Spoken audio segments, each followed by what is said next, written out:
Meanwhile, Donald Trump is taking to social media today to weigh in on Loretta Lynch's meeting with Bill Clinton. Trump, in fact, posted, and I quote, "As Bernie Sanders said, Hillary Clinton has bad judgment.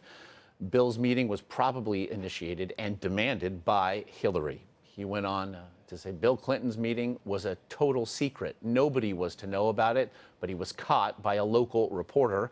And finally, take a look at what happened with Bill Clinton. The system is totally rigged. Does anybody really believe that meeting was just a coincidence? And Face the Nation moderator, CBS News political director John Dickerson now joins us from Aspen, Colorado.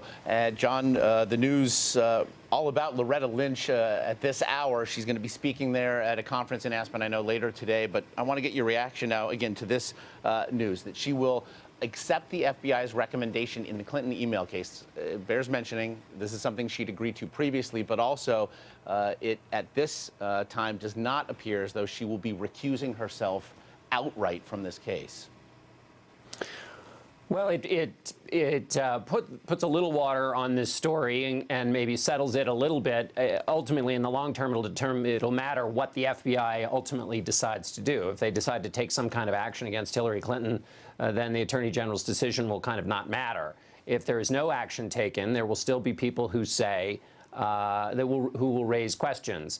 The political question for Hillary Clinton is how much does this story hurt her, and it in the short term it hurts because it reanimates one of her biggest problems, which is a story where there has turned out to be a lot of distance between what she said and what we've come to know about this private system that she set up, unlike any other Secretary of State before. That leads to a big weakness for her, which is the trust question, and voters are going to look at what this says about her trust and whether they can trust her when no one is looking. We've also seen this now, again, a situation involve former President Bill Clinton. Previously on the campaign trail, he had a moment with Black Lives supporters in Philadelphia. So what now to make of the role moving forward for the former president in her campaign? Well, you can't really silence a former president who's used to doing what he can do. There are a lot of ways in which he helps the Clinton campaign, but this reminds voters about the drama associated with Bill and Hillary Clinton. And so voters who are going to look at the two candidates, and this is not, we're not holding an election in an abstract sense here. When they look at Donald Trump versus Hillary Clinton, they'll have to decide which brings more drama to the presidency. And so this is something that adds to the Clinton ledger in terms of the share of drama. And so voters are going to have to say, do we want these eruptions every now and again from Bill Clinton, and does that matter to my vote as they look at the two candidates? That state, certainly the center of the American political universe. On the Republican side of things today, Donald Trump set to address some 4,000 conservative activists there today. What do we expect to hear from him?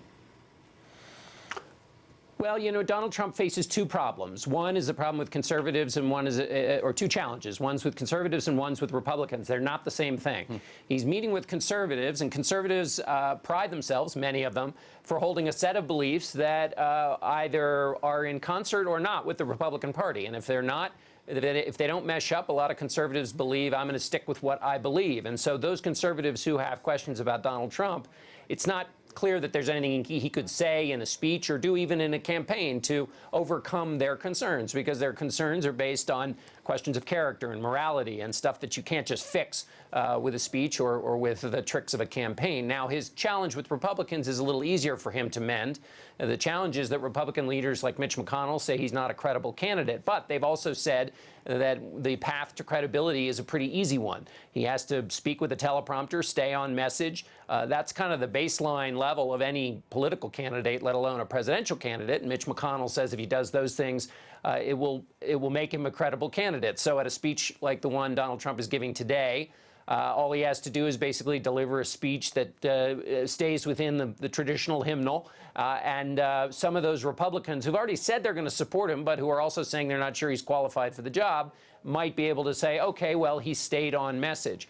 But in terms of those conservatives who will also be at this conference and who've voiced objections or problems with him, I'm not sure there's very much he can do. And John, it has seemed, certainly of late, that at times Donald Trump seems to be running against the Republicans or factions of the party as much as he's running against the Democrats. And perhaps naming a vice presidential candidate then could settle some or allay some fears. It is said that Newt Gingrich now and New Jersey Governor Chris Christie are on the shortest of short lists for the VP spot. Perhaps Newt Gingrich is the leading candidate.